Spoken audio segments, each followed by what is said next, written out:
the silent dreams. Close your eyes. Take a breath in slow, full, unhurried. And let it go. You are not required to be anywhere tonight. You are not needed, not expected, not late for anything. The world outside this moment is quiet and still and very far away. Take another breath.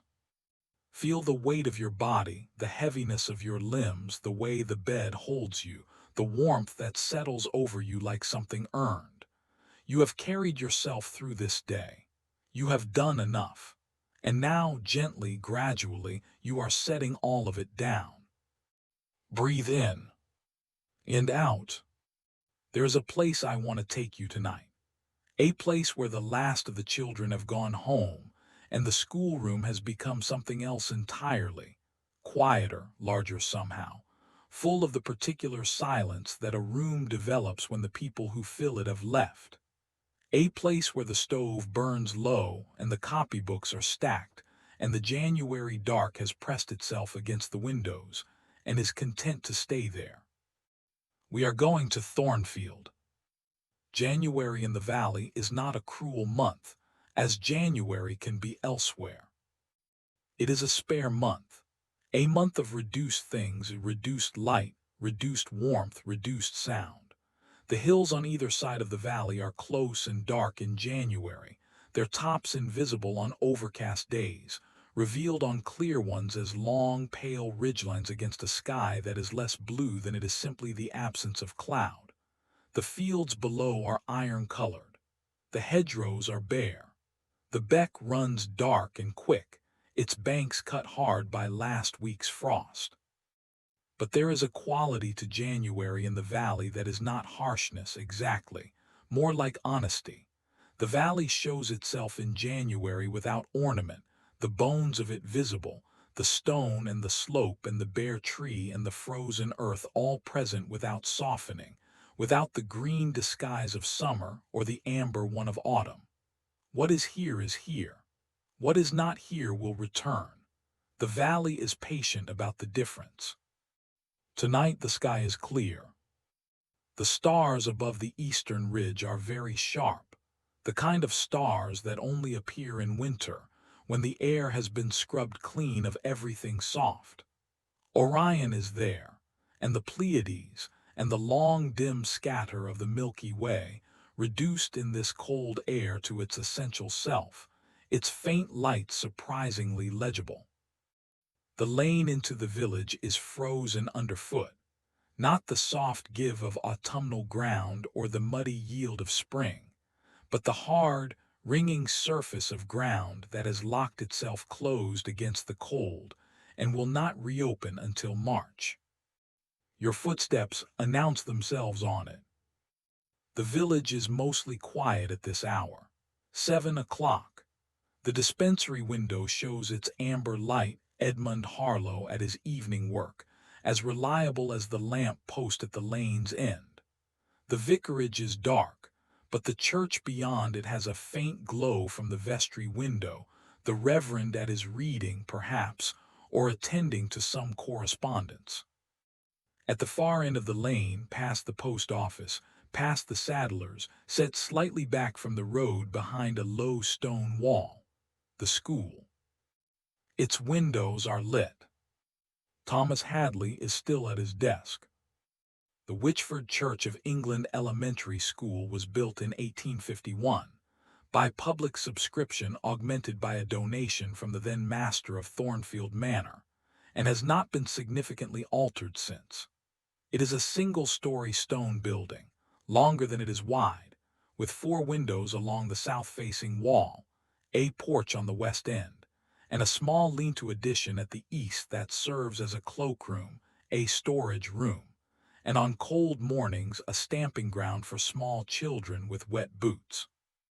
Inside, one room. That is all it has ever been and all it needs to be. The room is 30 feet long and 18 feet wide, with a ceiling that rises to 12 feet at the center, higher than it needs to be. But the builder was a man of some generosity with ceiling height, and the extra space has proven useful in summer, when 30 children in a small room generate a warmth that an elevated ceiling at least partially accommodates. Along the south wall, the four windows, tall, narrow, their sills worn smooth by the elbows of every child who has sat near them over 36 years. Along the north wall, two large framed maps, one of England and Wales, one of the British Empire. Between them, a blackboard on a pine frame, its surface tonight showing the remnants of this afternoon's arithmetic. A column of long division problems, the chalk dust settling into the crevices of the old slate as it always does, giving the board a slightly gray quality even after cleaning. The desks, 22 of them, arranged in 4 rows, are heavy pine, scored along their top surfaces with the accumulated marks of 36 years of pen nibs and compass points, and the occasional knife of a boy old enough to know better and young enough not to care. Each desk has an inkwell hole and a groove for a pen or pencil, and most of them bear initials carved somewhere on their undersides, which Thomas discovered in his first week here and has not discouraged, having concluded that this is simply what desks are for.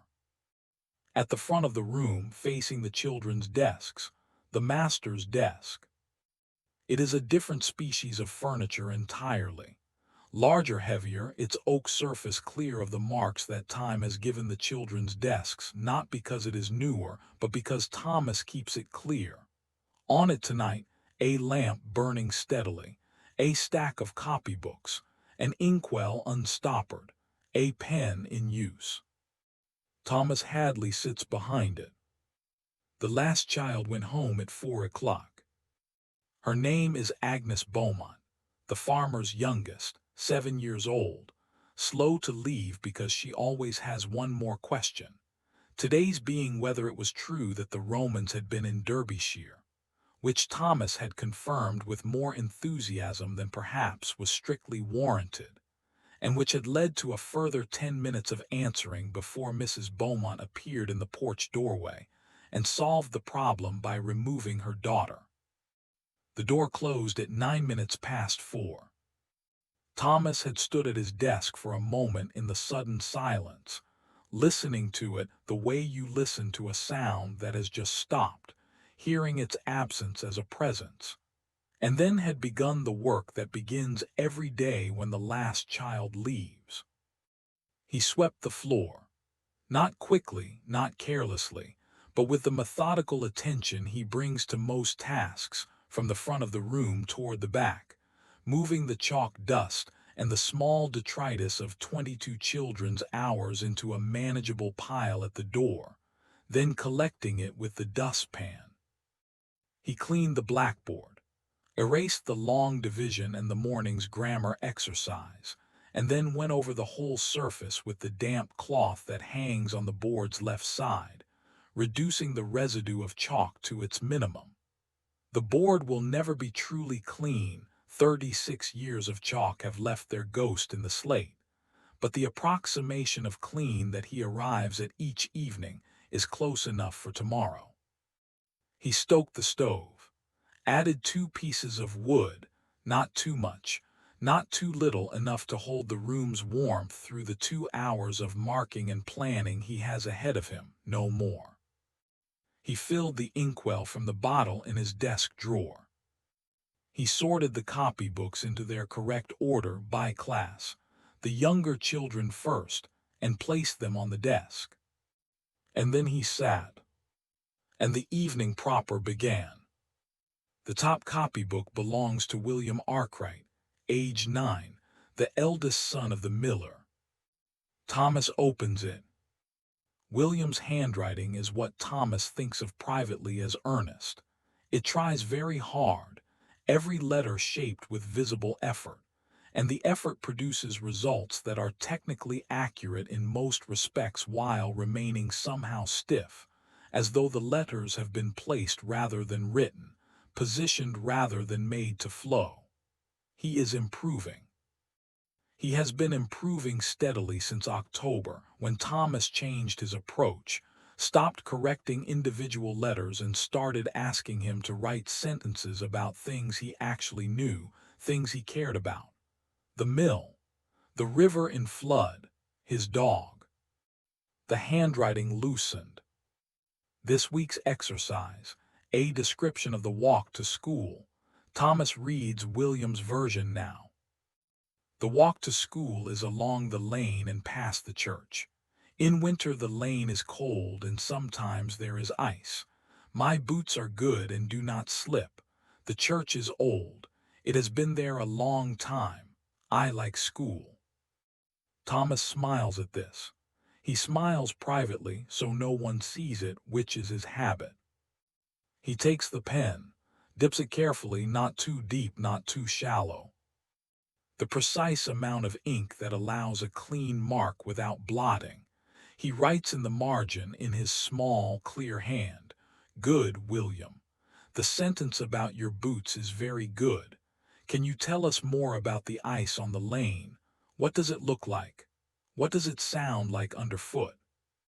He closes the book, sets it in the marked pile. He opens the next. The copybooks proceed. Thomas moves through them at the rate of 4 or 5 minutes per book, reading, considering, writing a note, closing, setting aside. He does not rush. These are not documents to be processed but small pieces of work done by small people who are doing their considerable best, and they deserve to be read as such. He learned this from a teacher he had himself, at age 12, who wrote comments in his copybooks that suggested the comments had been written by someone who had actually read what was there. Not the teacher's expectation of what should be there, but the actual thing he had written. It made a significant difference. He has tried to do the same. The third copybook, Mary Ellerby, age 6, younger sister of the Thomas Ellerby whom Edmund Harlow saw about his croup last autumn, now recovered, robust, and in Thomas's opinion one of the more energetically physical children in the lower class. His sister Mary is different, quiet, attentive, with a quality of settled concentration that Thomas notices and respects. Her handwriting is already fluent, which is unusual at 6. Her exercise reads, "A robin sat on our wall this morning. He had a red chest. He looked at me and I looked at him and then he flew away. I think he was looking for food. I would have given him some, but I did not have any." Thomas reads this twice. He writes, "Mary, this is excellent. I can see the robin very clearly. The last sentence is my favorite." He closes the book. He is aware, as he works, of the room around him, the desks in their rows empty now, their inkwell holes dark. The south windows are black mirrors at this hour, showing him the lamp and his own dim reflection and nothing beyond. The stove in the corner ticks occasionally as the metal expands with heat. The chalk dust that settled into the air this afternoon has mostly fallen now, and the room smells only of wood smoke and old timber, and the faint mineral sharpness of slate. He works through the stack. At 8:30, Thomas puts down the pen. He has been marking for nearly 90 minutes. All 22 copybooks are done, stacked on the left side of the desk, each with its marginal notes, ready to be returned tomorrow morning. The stack represents perhaps 5 miles of children, gathered from the farms and cottages of the valley each morning, and dispersed again each afternoon, returning to their separate lives carrying whatever small accretion of knowledge the day has added. He stands, stretches the particular stretch of a man who has been sitting at a desk, arms above the head, back arching, the spine making its small report on the evening's posture. He walks to the north wall. The map of England and Wales has been there since the school was built. It is printed on linen-backed paper, mounted in a dark wooden frame, its colors faded to a general paleness. the counties barely distinguishable from one another by hue, differentiated mainly by their boundary lines and the small black names of their towns. He has taught from this map every week since he arrived. He knows its geography the way he knows the children's faces, not by study but by long familiarity. He finds Derbyshire. It is in the upper middle of the map, not dramatic, not at the edges, just there in the middle of things, irregular in shape, with the Peak District running down its spine like a small mountain range compressed by the limitations of the map's scale into something that looks almost gentle. He knows it is not gentle. He has walked the edges of the moor above Wychford enough times to understand what the map's abstraction smooths away. He traces the county's outline with one finger, not quite touching the linen, hovering a millimeter above it. He came from Derby City, the county's town, not large by the standards of Manchester or Sheffield, but a real place, with real streets and real crowds and the noise and the soot and the gas lighting that he has not missed nearly as much as he expected to when he came to Wychford 5 years ago. He expected to miss it considerably. He prepared for the missing of it, packed his books with the assumption that books would become more necessary in the absence of other stimulation, brought his collection of shell specimens and his geological survey maps, arranged for the Derby Mercury to be posted to him weekly, so he would not lose entirely the thread of the world's news. He still receives the Mercury. He still reads it on Sunday mornings with his tea. But he does not miss Derby. He found in his first year here that the valley had its own stimulations, quieter, more patient, but not less interesting. The geology of the hillsides, the botanical variety of the verges along the lane, which he has been cataloging informally for 3 years, the slow social grammar of a small community, its customs and courtesies, and the particular intelligence of people who know what they know very thoroughly because they have had to. He looks at the map of the empire.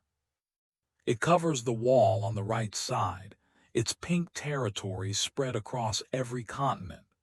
He teaches from this map too. The children know which parts are pink, know that the pink means British, know that British means connected to them in some formal sense. He is careful about how he teaches this. He is not sure that all the pink on that map represents an uncomplicated good, and he is not sure it is his place to say so to 6-year-olds. And so he teaches the map's facts without editorializing and trusts that the children will, in time, arrive at their own conclusions. He was taught by teachers who editorialized a great deal. He found it, on reflection, not always helpful. He turns back to his desk. The book he opens now is his own, not a copybook but a ledger, roughly the same dimensions as Edmund Harlow's patient daily record across the lane, though its contents are different in kind. Thomas uses it for lesson plans. He does not simply arrive each morning and teach from memory, though in his experience some masters do.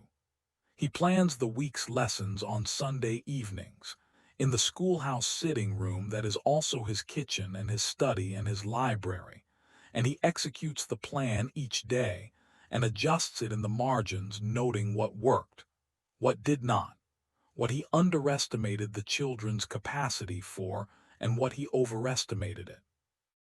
Tonight he is planning the week after next, February 2nd week, which includes Valentine's Day, which he has decided to use as an opportunity to teach letter writing.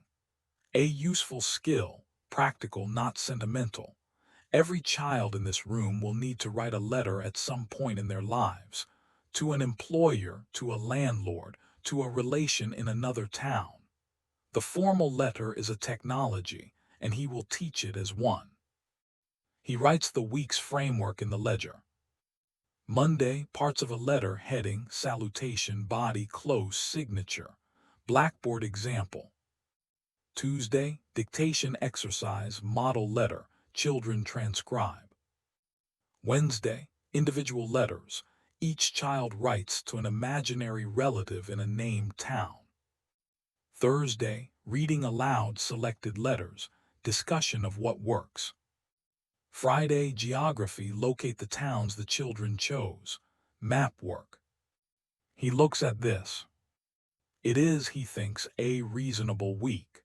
It covers writing, reading, speaking, listening, and geography, the full spread without any single lesson feeling isolated from the others. This is what he works toward in his planning, coherence. The sense that the week is a connected thing, not a sequence of disconnected subjects. He was not taught this.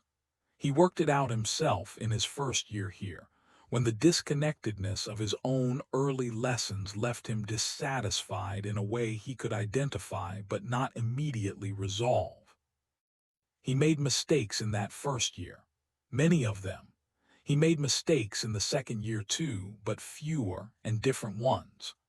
By the third year he had developed a working confidence, not the false confidence of a man who has stopped noticing his errors, but the real confidence of a man who has made enough errors to know roughly which ones to expect and how to recover from them. He is still learning. He expects to be always learning. He considers this a reasonable expectation for a schoolmaster. He adds a note to Friday's plan. Ask Arthur Moss if he can speak to the class about the moor. The children know less about what is directly above them than they know about India. He smiles at this too, privately. The stove needs attending. He has let the wood burn down further than he intended, and the room has cooled slightly. Not uncomfortably, not enough to make the work difficult, but enough to notice when he stands up from the desk and moves away from the concentrated warmth of the lamp. He opens the stove's front door. The embers inside are deep orange, still hot, still capable of catching new wood quickly. He adds 2 more pieces from the basket beside the wall, ash this time, which he keeps separate from the oak, ash being a faster, brighter burning wood, useful for reviving a fire that has gone too far toward embers without dying. The ash catches within a minute. He stands before the stove for a moment with his hands held toward the new warmth. His hands are cold. He had not noticed this while writing. The concentration of the work keeps a certain warmth in the hands through the activity of it, but standing still now, he notices. The joints of his fingers are stiff in the way that cold produces, a slight resistance at the knuckle, a suggestion of slowing. He is 34 years old. His joints do not trouble him in summer. He rubs his hands together and holds them to the stove. The fire establishes itself, the ash brightening, the oak embers below it warming from the ash's heat, the whole thing becoming again what a stove is meant to be. A steady, manageable source of warmth in a cold room, a point around which comfort organizes itself. He thinks of his father's study in Derby. A coal fire always. His father was a solicitor, a precise, contained man who kept a coal fire burning from October to April regardless of expense, on the grounds that a warm room was not a luxury, but a condition of clear thinking. Thomas was allowed to sit in the study on winter evenings, doing his own work at the side table while his father worked at his desk. And it is from those evenings, he thinks, that he developed his particular feeling about warm rooms and lamplight, and the quality of concentration that both together make possible. His father died 3 years ago. He thinks of him now without grief, or not primarily grief, with something that is closer to gratitude for the study, for the coal fire, for the side table and the permission to sit there and work. He closes the stove, returns to his desk. He has been putting this off. It is not difficult exactly. He knows what he wants to say. He knows who he is writing to, his sister, Eleanor, who lives with her husband in Sheffield and writes to him every 3 weeks with an efficient, warm letter that covers the children's health, the husband's work at the solicitor's office, the state of their garden, and always ends with the same question. Do you not find it lonely, Thomas, so far from anyone? He has been answering this question for 5 years. His answers have changed over the 5 years, though perhaps Eleanor has not noticed. In the first year, no, I do not find it lonely. The work is absorbing and the children are excellent and there is much to occupy me. True, but incomplete. In the second year, I find it quiet, which is not the same as lonely. I find I have time to think. Closer. In the third year, he wrote something he thought was the most honest answer he'd managed. I think I am a man who is better suited to a quiet life than I knew. The valley has shown me this about myself. Eleanor replied, that is either very wise or very worrying, and I cannot tell which. He sits with the pen in his hand. He dips it. He writes the date, January 27th, 1887, and the salutation, Dear Eleanor, and then sits for a moment looking at what he has written, as though waiting for the letter to indicate what it would like to say next. The stove ticks. The lamp is steady. Outside, the January night, clear, cold, the stars doing their patient winter work above the valley. He writes, I've been thinking this week about something that happened on Monday, which is the day Agnes Beaumont asked me whether the Romans had been in Derbyshire, and I confirmed that they had, and then spent 10 minutes answering further questions that showed she had quite a comprehensive view of what the Romans had been about, and simply needed confirmation of its geographical extent. She is 7 years old. She has never been further from Wychford than Ashbourne, which is 8 miles. I am not sure I knew as much about the Romans at 17 as Agnes Beaumont knows at 7, and I am reflecting on what this means about the quality of curiosity that children possess before the world convinces them to moderate it.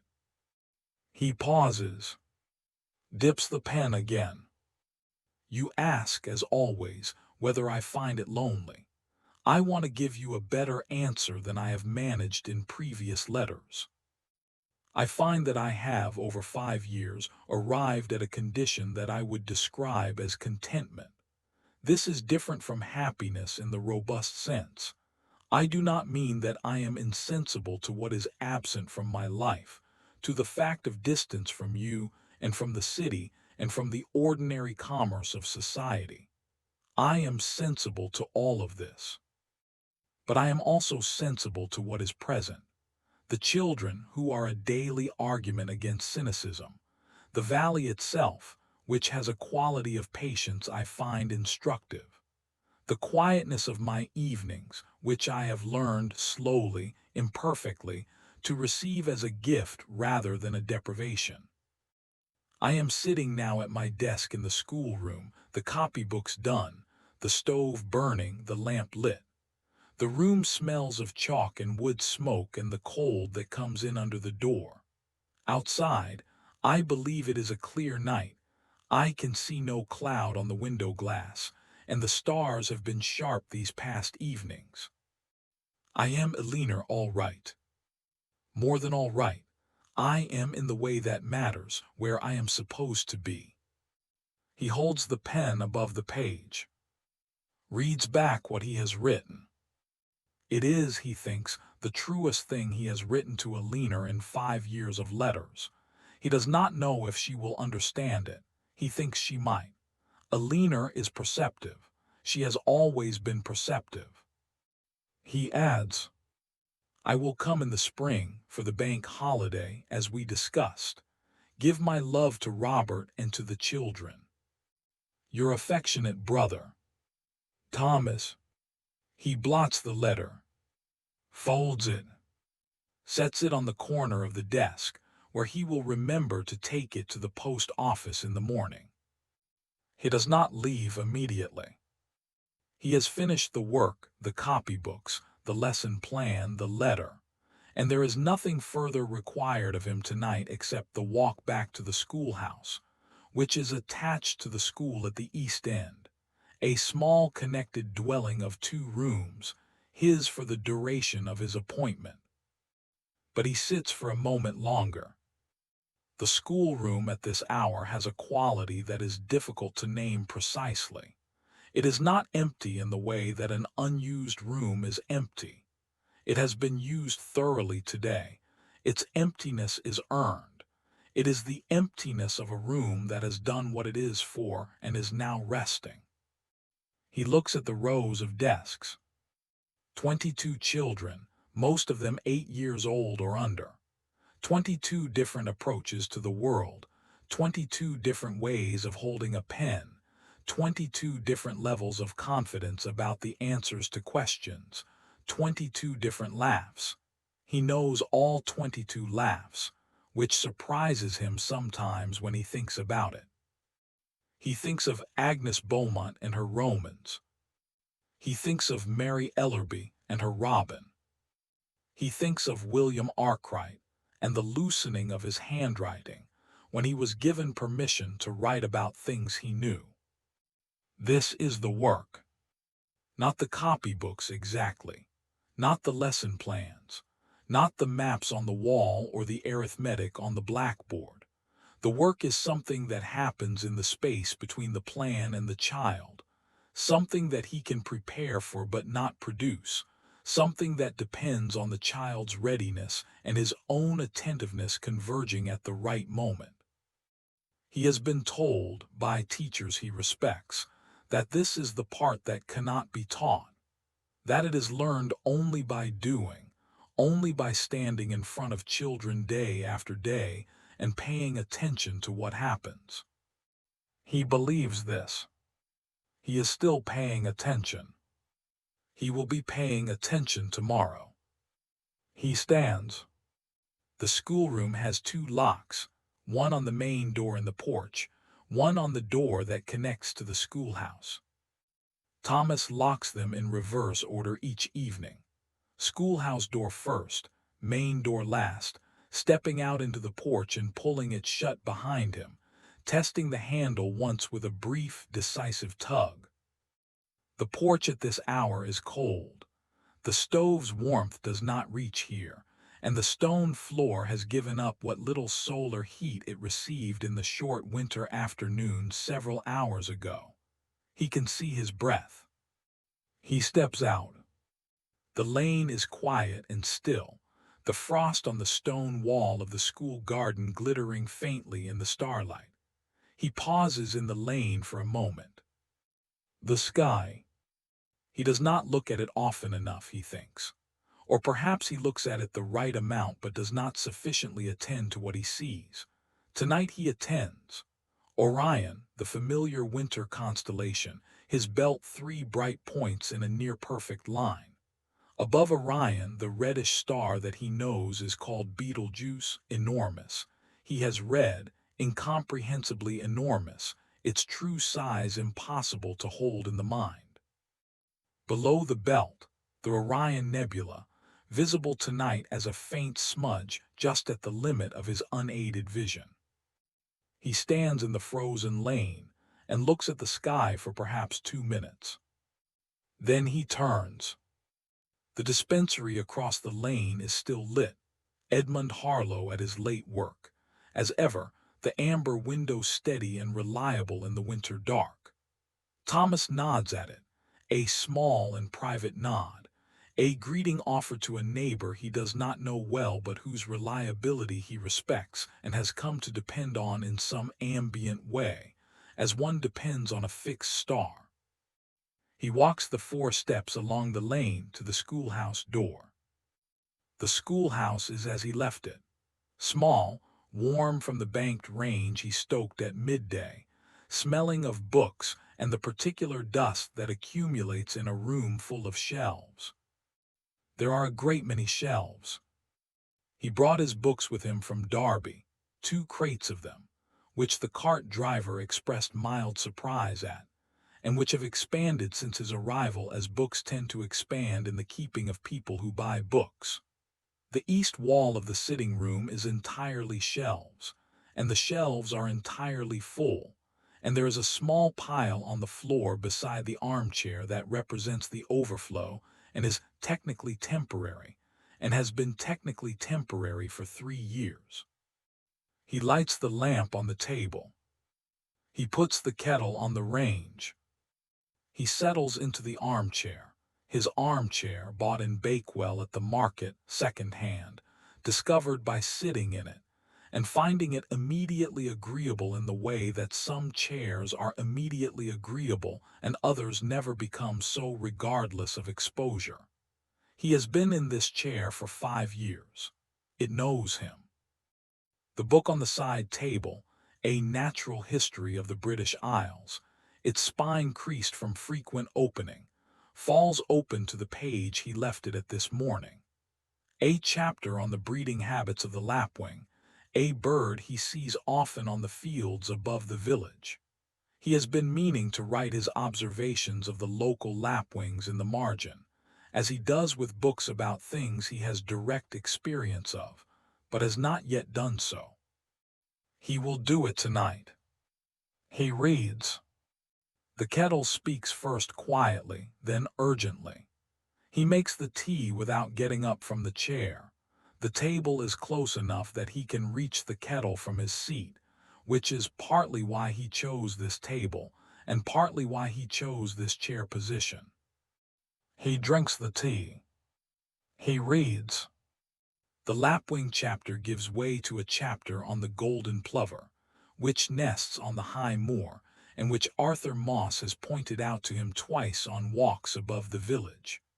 Arthur does not offer many words, but the words he offers are reliable, and golden plover, there delivered with a slight inclination of the head, is more information than it might appear. He makes a note in the margin, seen, more above Wychford, August 1885 and October 1886, shown by A. Moss. He turns the page.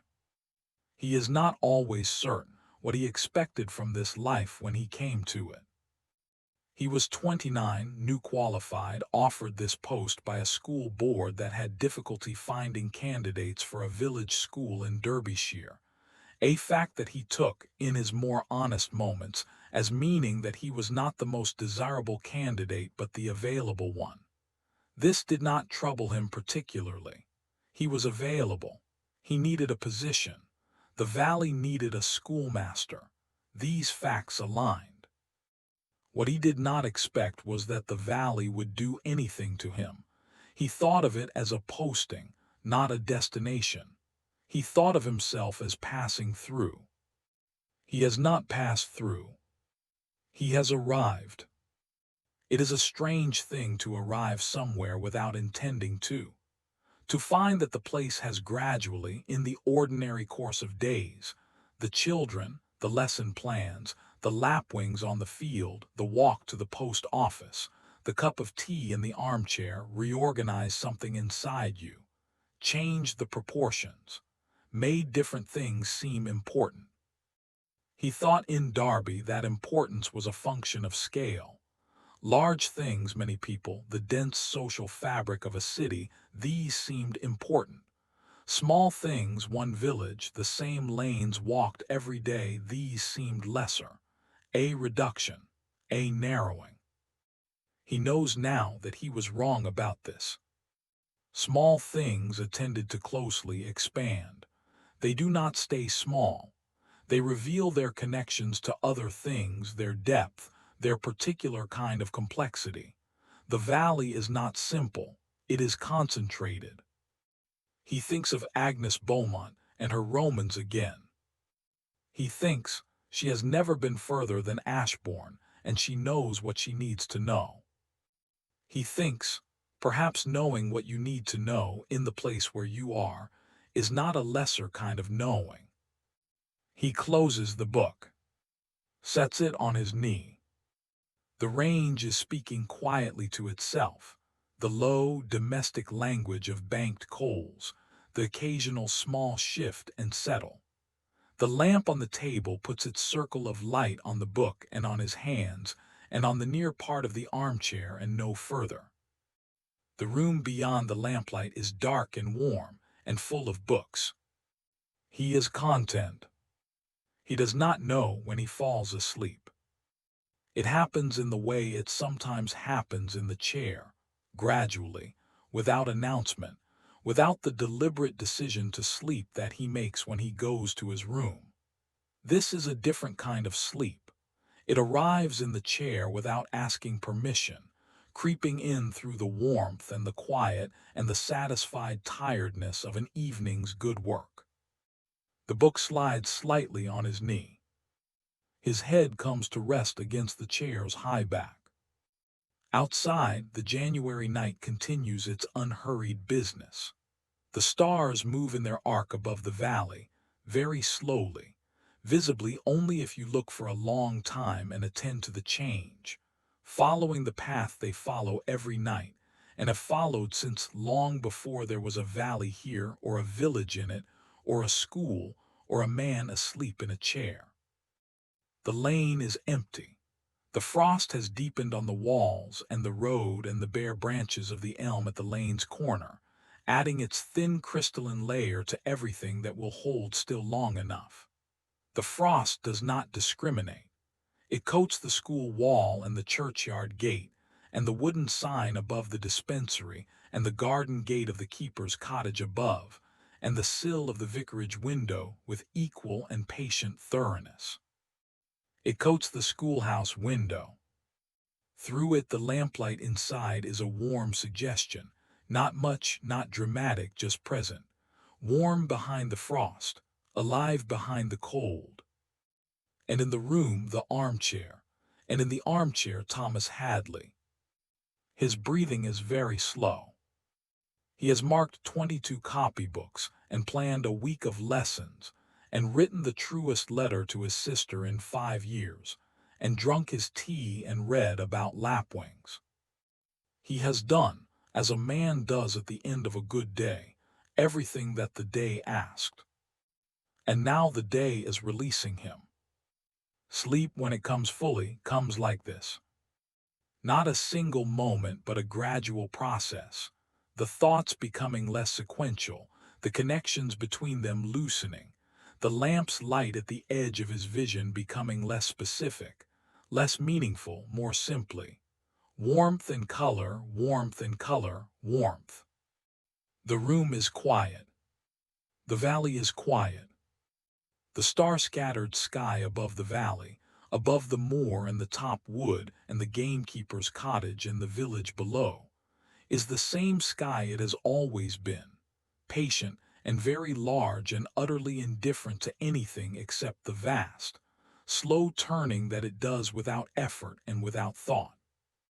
And in the armchair, Thomas Hadley is going where you are going now, down through the level of thought, down through the level of feeling, down to the place beneath both, the level where the body knows without being told what the mind has been slow to understand, that this is where you belong tonight, here, still, warm, released from the requirement to produce anything further.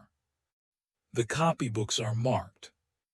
The children will come in the morning, Agnes with her questions, Mary with her attention, William with his improving hand, and the day will ask what it asks, and he will meet it, as he always meets it, with what he has. But that is morning. This is now. And now is a chair, and a lamp, and a warm room, and the quiet breathing of a man who has done his work and is resting. And you are resting too, following him down, through the warmth, through the dark, into the long, undemanding sleep of a winter's night in the valley, where the frost is on the windows, and the stars are above the frost, and the hills are on either side of everything, holding it all gently, as they have always held it, as they will hold it still when morning comes. But not yet. Not for a long time yet. Sleep. The valley holds you. The night holds you. The warmth holds you. And you are carried down and further down, into the deep and patient dark where nothing is required and everything is given, and the only sound is your own breath, slow and even that soon you will not hear. Only the quiet, only the warmth, only the long, still winter night. Sleep well. Thornfield is still here.